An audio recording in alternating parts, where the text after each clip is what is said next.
Welcome to Harsha's learning. இன்னைக்கு இந்த வீடியோவில் நம்ம பார்க்க போகிறது 8th ஸ்டாண்டர்ட் தமிழ் இயல் 1ல் இருக்க ஆழிக்கு இணை அப்படின்ற ஒரு கவிதையோட எக்ஸ்ப்ளனேஷன் தான் பார்க்க போகிறோம். அதுக்கு முன்னாடி நம்ம சேனலை சப்ஸ்கிரைப் பண்ணி வச்சுக்கோங்க, உங்கள் ஃப்ரெண்ட்ஸுக்கு ஷேர் பண்ணுங்கள். வாங்க பாடலுக்குள்ளே போகலாம். அதுக்கு முன்னாடி இந்த கவிதையோட ஒரு சின்னதாக ஒரு குட்டி எக்ஸ்ப்ளனேஷன் கொடுத்துருக்காங்க, ஒரு இன்ட்ரடக்ஷன் மாதிரி.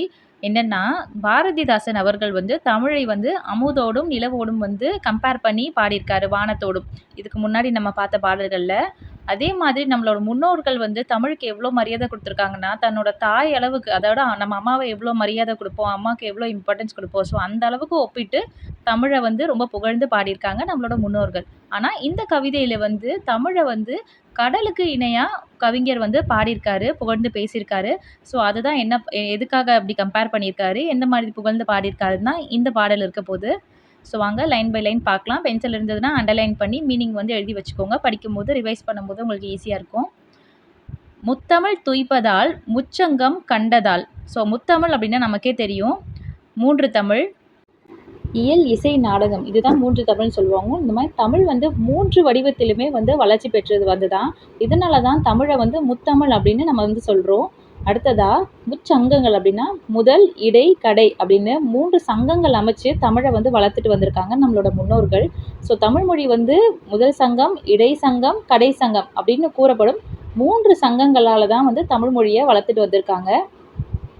அடுத்ததாக ஐம்பெரும் காப்பியத்தை பற்றி இங்கே சொல்கிறாங்க. ஐம்பெரும் காப்பியம் வந்து நம்மளோட தமிழ் மொழிக்கு ஒரு அணிகலன் மாதிரி இருக்கான். எப்படி வந்து நம்மளுக்கு வந்து அணிகலன்கள், ஜுவல்லரி, தங்கம் அந்த மாதிரிலாம் போட்டால் எவ்வளோ ஒரு அழகு சேர்க்குதோ, அதே மாதிரி நம்மளோட தமிழ் மொழிக்கு ஐம்பெரும் காப்பியங்கள் வந்து மேன்மேலும் பெருமையை சேர்க்குது அப்படின்னு சொல்கிறாங்க.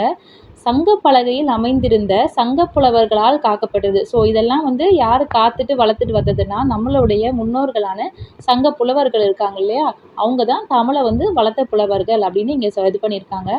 இப்போ தான் இங்கே ஒரு முக்கியமான இம்பார்ட்டண்டான பாயிண்ட்டு என்ன அப்படின்னா, இந்த பாடல் வந்து ஃபுல்லாக டோட்டலாக வந்து தமிழ் மொழியை பற்றி பேசினாலுமே அதோட இன்டைரக்ட் மீனிங் வந்து எதை வந்து குறிக்குது அப்படின்னா கடலை பற்றி தான் குறிக்குது. ஸோ கடல் கூட தமிழை வந்து அப்படியே கம்பேர் பண்ணி சொல்லியிருக்காங்க. என்ன அப்படின்னா, கடல் வந்து முத்துக்களை வந்து திரட்டுது, கடல் வந்து முத்துக்களை வந்து தருது. 3 வகையான சங்குகள் வந்து நமக்கு வந்து கிடைக்குதான். அது மட்டும் இல்லாமல் மிகுதியான வணிக கப்பல்கள் வந்து செல்லும்படி இருக்குது அப்படின்னா, ஒரு படர்ந்து இருக்கு இல்லையா கடல், எவ்வளோ வணிக கப்பல் வந்து வேணாலும் நம்ம வந்து அதில் பயன்படுத்த முடியும். கடல் வந்து அதோட அலையினால் அலை வரும் இல்லையா, ஸோ அந்த கடல் வந்து தன்னோட அலையினால் அந்த சங்கெல்லாம் தடுத்து நிறுத்தி காப்பாற்றுதான். எப்படி நம்மளோட தமிழ் மொழியை வந்து இவ்வளோ சங்ககால புலவர்கள் வந்து இவ்வளோ தூரம் காப்பாற்றி எடுத்துகிட்டு வந்திருக்காங்களோ, அதே மாதிரி கடலும் வந்து சங்கம் வந்து காப்பாற்றுது, அந்த மாதிரி மென்ஷன் பண்ணியிருக்காங்க. ஸோ இங்கே வந்து ஈஸியாக பார்க்கலாம். ஒரு குவிக் ரீகேப். முத்தமிழ் அப்படின்னா தமிழில் வந்து இயல், இசை, நாடகம், அதுதான் முத்தமிழ். கடலில் வந்து முத்தினை அவிழ்ந்து எடுத்தல். ஸோ கடலில் வந்து முத்து நமக்கு கிடைக்கிது, அது வந்து மென்ஷன் பண்ணியிருக்காங்க இன்டெரக்டாக. முச்சங்கம் அப்படின்னு இங்கே என்ன சொல்லியிருக்காங்கன்னா, தமிழில் முதல், இடை, கடை அப்படின்னு 3 முச்சங்கம் இருக்குது. கடலில் வந்து 3 வகையான சங்குகள் கிடைக்கிது.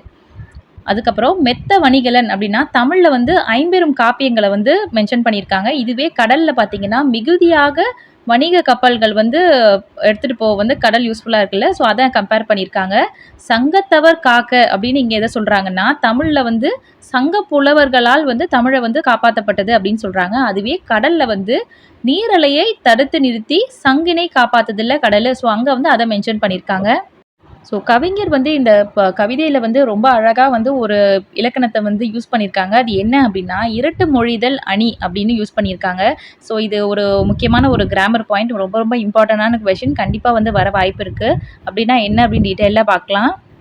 உங்களுக்கு புரிகிற மாதிரி சிம்பிளாக சொல்கிறேன், பட் டெஃபினேஷன் வந்து வேர்ட் மாறாமல் எழுதுங்க. இரட்டை மொழிதல் அணி அப்படின்னா என்னென்னா, ஒரு சொல் அல்லது தொடர் இரு பொருள் தருமாறு அமைவது இரட்டு மொழிதல் அணி ஆகும். இது வந்து ஒரு அணி அப்படின்னா நம்ம வந்து மொழிக்கு வந்து அழகு சேர்க்கறது தான் அணின்னு சொல்லுவோம்.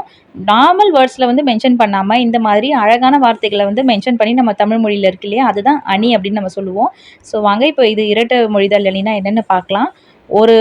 ஒரு சென்டென்ஸ் இருக்கும், பட் வந்து அதோட டைரக்டான சென்டென்ஸ் இல்லாமல் அதுக்கு வந்து இன்டைரக்டாக வேறு ஒரு மீனிங் இருக்கும், இரட்டை அர்த்தத்தில் இருக்கும்.